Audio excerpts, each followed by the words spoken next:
Karibuni, hii ni part 2 ya jinsi ya kuomba scholarship ya Brunei. Hakikisha umesubscribe ili usiweze kupitwa na scholarships nyingine ninazoziposti kila baada ya siku 2. Tunaendelea.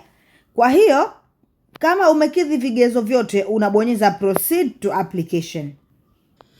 Kwa hiyo itakuleta kwenye page hii hapa ambayo utahitajika kujaza chuo unachotaka kwenda kusoma, information zako, information nyingine, jinsi ya kukupata, elimu yako na background yako, kusubmit zile document ulizosema, alafu declaration unakubaliana na masharti yao, alafu unasubmit. Sio ngumu kujaza. Kwa hiyo kwanza itabidi tunabonyeza hapa kwamba tumekubali masharti yao na tumesoma kila kitu, tumefahamu.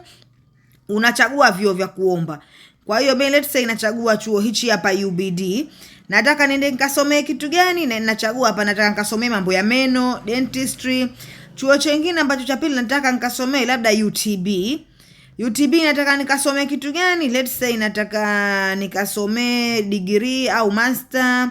Degree nachagua yoyote tu hapa, labda nikasomee chemical engineering. Kutokana na hivyo vyuo nilivyovichagua, lazima pia niende kwenye applications za hizo vyuo, niende nikafanye maombi na huko pia. Tumeelewa hapo?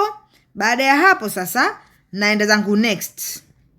Na kuja kwenye peji ya pili kama ilivyoonyeshwa kule peji ya pili. Kwa hiyo ninajaza jina langu kamili hapo. Kwa hiyo nitajaza tu hapo mimi kwa kukuonesha passport namba yangu nitaitunga tu hapo, lakini unatakiwa ujaze yenyewe. Tarehe yangu ya kuzaliwa. Tarehe yangu ya kuzaliwa hapo itanibidi nichague, niseme nachagua kitu gani. Kwa hiyo hapo tarehe yangu ya kuzaliwa nachagua, nasema nimezaliwa let's say 2003. Baada ya hapo naeka mwaka wangu alafu na set. Tayari ule mwaka wangu utakaa hapo, unachagua mwenyewe mwaka wako uliozaliwa. Kumbuka kwa diploma au degree usizidi miaka 25 na kwa masters usizidi miaka 35. Kwa hiyo tarehe sehemu ulozaliwa hapo unachagua. Kwa hiyo mimi nimezaliwa Tanzania, naitafuta Tanzania hapa iko wapi? Tanzania hii hapa naiweka. Dini yangu namwekea mimi ni Muislamu au mimi ni Mkristo, ni Muhindi namwekea hapo. Nationality yangu unachagua tena Tanzania kama wewe ni Mtanzania, kama ni Mkenya utaandika hapo mimi ni Mkenya Kwa hiyo mimi ni Mtanzania hapo. Umeolewa hujaolewa utaweka hapo nimeolewa sijaolewa nimeachwa, ni mwanaume ni mwanamke utaweka, nakaa sehemu gani utaweka hapo, nakaa Fuoni, sehemu yote ambayo unakaa wewe utaweka hapo. Country ambayo unaishi sasa hivi pia utaweka hapo Tanzania, utaitafuta Tanzania iko wapi, utaweka namba ambayo unahitajika unaweza ukapatikana, country code. Kwa hiyo lazima tuanze na country code. Ina maana kwa sisi Tanzania country code yetu ni +255 au vipi? Kwa hiyo tutaweka hapo +255. Hiyo ndo country code yetu, alafu nambari yetu ya simu mfano 678 ngapi? Utaweka hapo nambari yako, lakini usisahau kuanza na +255. Baadaye utaweka email yako hapa kama inavyoonekana, yangu mimi nimeweka, alafu utaweka next. Sawa, tunakuja kwenye peji ya 3 information nyingine. Unaomba na application nyingine baada ya hii? Unaweza kusema hapana, mimi siombe, mimi naomba yenu nyie tu. Shafahamu unaweza ukawapatia kitu gani? Yaani kama ujisifie hapa, kwa nini unataka kwenda kusoma huko Brunei? Kwa nini wakuchague wewe? Kwa hiyo hapo utaandika tu kwa sababu mnichague mimi kwa sababu moja hivi, maneno yasizidi 100. Baada ya hapo unaweka reference zako. Mfano mwalimu wako unamwambia kuandikia reference letter, alafu unaiweka hapo. Wanataka at least 2, kwa hiyo za watu 2, alafu unaenda next. Kwa hiyo hapo uta add reference, utaweka reference. Mfano mimi nataka mwalimu wangu fulani hapo, jina lake hili hapo, na shafahamu mwalimu wangu yapo, yeye ni mwalimu, alafu email address yake iko hiyo hapo naiweka.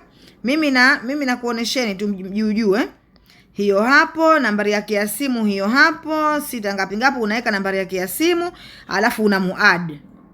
Tumeona? Unamuadd hapo.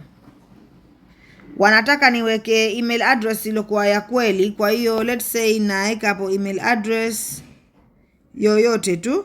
Let's say at Gmail, subiri. Hivi let's say 3 @gmail, na tunga tu, lakini hapo wewe itabidi uandike ya kweli gmail.com. Tumeona nambari yake hapo, naweka nambari hapo, subiri nike 0777 78 98 89. Najaribu kuweka nambari hiyo, tumeelewa. Kwa hiyo huyo wa kwanza kashawekwa, na mwingine utafanya hivyo hivyo, utaweka.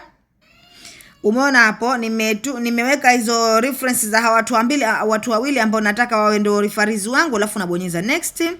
Baada ya hapo nakuja peji ya 4, contact information. Kwa hiyo nabonyeza contact information zangu hapo kama tunavyoona.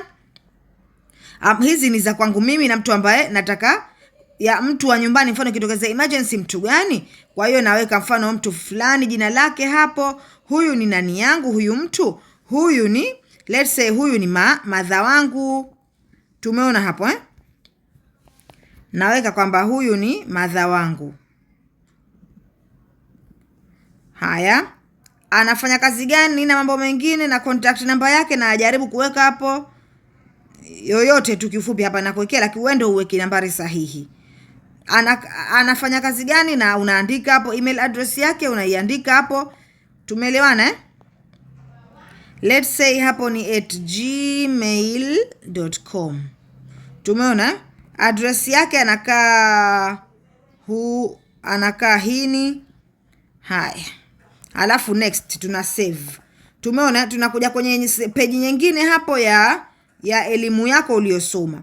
Kwa hiyo elimu yako utajaza hapo, mimi nimesoma elimu fulani, unaona, unaweka tu hapa education. Kwa hiyo utaweka education, utaweka skuli yako, mwaka ulioanza, uliomalizia, qualification yako, umepata nini, umepata degree au umepata form 4 ile O level CSEE au ACSEE, vile vile form 4 na form 6 na kadhalika, alafu una add hapo. Na work background hivyo hivyo pia una add background yako, niloajiriwa au sijaajiriwa. Kama hujaajiriwa sio lazima. Alafu unafanya nini? Unabonyeza next. Unaona work background inaweza ikawa empty, lakini education lazima ujaze. Kwa hiyo unajaza hapo, alafu itakupeleka peji ya 6. Unaenda, subiri tujaze hapo. Tumeona hapo nimejaribu kujaza jina la skuli, mwaka niloanza, nilomaliza, na nimemaliza form 6, nimeweka hapo. Alafu naenda next. Sijaweka kazi kwa sababu mimi sijaajiriwa. Kama umeajiriwa unaweza ukaweka kazi, kwa wale wa masters na degree, wengine wanakuwa wameajiriwa kwa diploma na kadhalika. Tumeona sasa hapa peji ya 6 tunatakiwa tutie document zetu ambazo hakikisha kwamba zimepigwa muhuri wa nani, wa mwanasheria au kwa mahakamani na kadhalika. Kwa hiyo hapa utaweka passport photo yako, ile passport size, utaweka za elimu, utaweka NIDA, utaweka kopi ya pasipoti. Kama umeajiriwa utaweka ile barua yako ya kuajiriwa, utaweka vyeti vyako na vya matokeo, ile cheti chako cha form 4 au form 6. Kwa wale wanafanya masters wataweka na proposal yao walikuwa washaiandika, certificate wataiweka hapo, afu mwisho wa siku watabonyeza nini? Watabonyeza okay. Next, watabonyeza next. Ukishamaliza hapo utakuja kwenye peji ya 7, itakwambia declaration, utatiki tu kwamba mimi tayari nimekubali, alafu mwisho chini kabisa utaona kuna kipeji kimeandikwa submit. Utakiklik kile submit, itakwambia kwamba tayari umesha submit application yako, na hapo itakuwa ni mwisho. Majibu yatakapotoka kuanzia June watakutumia email, na mwisho wa siku utapata kujua kwamba hatua yako imefikia wapi. Ukiwa umepata au umekosa, email lazima watakutumia. Hakikisha una subscribe kwenye channel yangu hii ili upate kuona scholarship nyingine na jinsi zinavyoombwa.